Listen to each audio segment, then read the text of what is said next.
Assalamualaikum warahmatullahi wabarakatuh.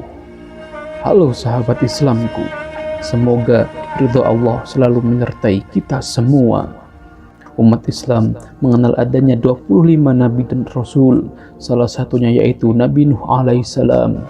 Nabi Nuh merupakan nabi yang ketiga setelah Nabi Adam dan Nabi Idris. Mendidik dari kitab Ibnu Katsir tentang kisah para nabi, Nabi Nuh merupakan keturunan Nabi Adam yang ke-9, sehingga jarak antara masa Nabi Adam dengan Nabi Nuh merupakan riwayat sahih ahli sejarah Islam adalah 10 abad lamanya.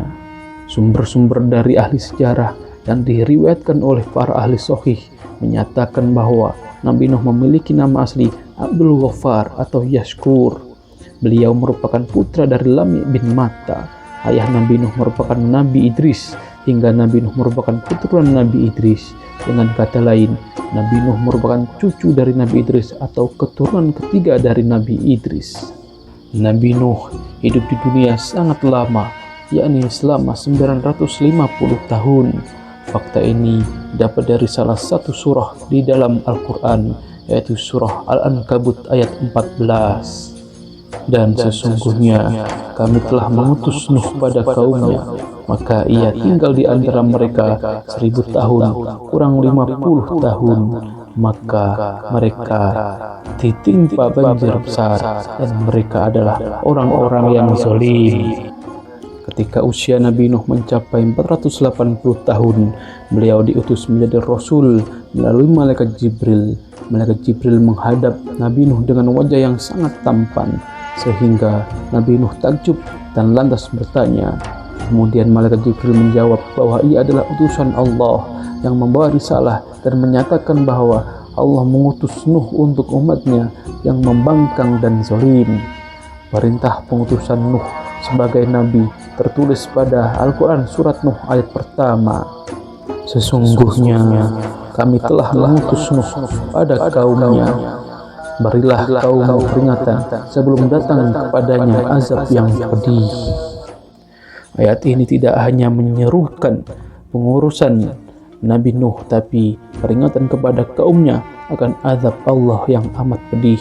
Malaikat Jibril kemudian memakaikan sebuah baju besaran yang disebut baju mujahidin, kemudian melilitkan sorban kemenangan, serta memberi Nabi Nuh ikat pinggang yang disebut Saiful Azmi. Kemudian seraya memberi pesan kepadanya, berilah peringatan kepada musuh Allah yang bernama Darmashil bin Fumail bin Jij bin Qabil bin Adam. Nabi Nuh kemudian mematuhi perintah Malaikat Jibril. Jika dilihat dari telusuran nama, Darmashil merupakan keturunan Nabi Adam yang keempat sekaligus merupakan raja dan pemimpin yang zalim pada saat itu. Darmashil merupakan manusia pertama yang membuat arak dan meminumnya. Dia juga merupakan manusia pertama yang berjudi dan membuat baju hiasan emas, di mana emas merupakan material yang tidak seharusnya digunakan oleh laki-laki. Raja Darmashil juga merupakan raja yang menyembah dan mengagung-agungkan 5 berhala, yaitu Wat, Shiwa, Ya'uk, Yahud, dan Nasr. Perbuatan Darmashil sudah sangat zalim dan ingkar hingga Allah memberikan peringatan yang sangat keras yang disampaikan kepada Malaikat Jibril untuk diteruskan kepada Nabi Nuh. Dan Nabi Nuh diutus untuk menyampaikan langsung kepada Raja Darmashil. Kisah Nabi Nuh berlanjut dengan tantangan yang dihadapi beliau. Banyak kisah Nabi Nuh yang dapat diceritakan. Salah satunya adalah kisah tentang Bahtera Nuh yang merupakan kapal terbesar dan pertama yang dibuat oleh manusia. Bahtera Nuh juga merupakan salah satu bukti mukjizat Allah Subhanahu wa Ta'ala yang diturunkan kepada Nabi Nuh dan pengikutnya ketika terjadi malapetaka dahsyat yang menghancurkan dunia beserta isinya kecuali umat Nabi Nuh yang taat. Ketika itu, kaum Nuh merupakan kaum yang sangat tercela dan menyimpang dari jalan Allah Subhanahu wa Ta'ala. Pada mulanya, umat manusia selalu menaati para nabi sebelumnya, yaitu Adam dan Idris. Tetapi ketika Nabi Nuh, kaumnya kembali berbuat ingkar dengan meniru-niru orang terdahulu dan menganggap bahwa patung adalah Tuhan, kemudian menyembah patung-patung yang dianggap sebagai Tuhan mereka. Patung-patung tersebut sebenarnya merupakan representasi orang-orang soleh yang menjadi pewaris Nabi Idris dalam menyebarkan agama Allah.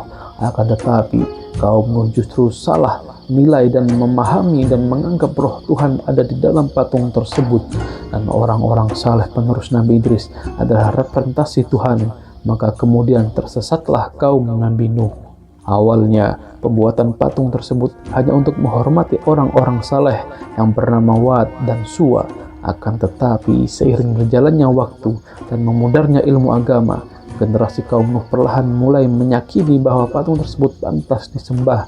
Hanya satu manusia yang masih memiliki pikiran dan akal sehat untuk menghentikan semua ini, yaitu Nabi Nuh.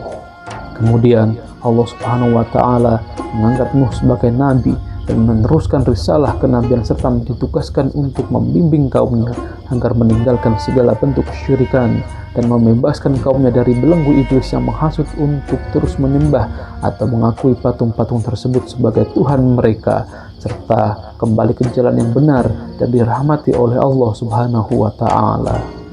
Nabi Nuh merupakan nabi yang istimewa. Oleh karena itu, salah satu dari 114 surat Al-Quran merupakan surat khusus untuk Nabi Nuh dengan nama yang surah yang sama, yakni surat Nuh. Surat Nuh merupakan surah ke-71 setelah surah Al-Ma'arij dan sebelum surah Al-Jin. Surah ini tergolong surah Al-Makkiyah yang terdiri dari 28 ayat. Wallahu a'lam. Semoga kita semua bisa mengambil hikmah dari kisah ini untuk selalu beriman dan bertakwa kepada Allah Subhanahu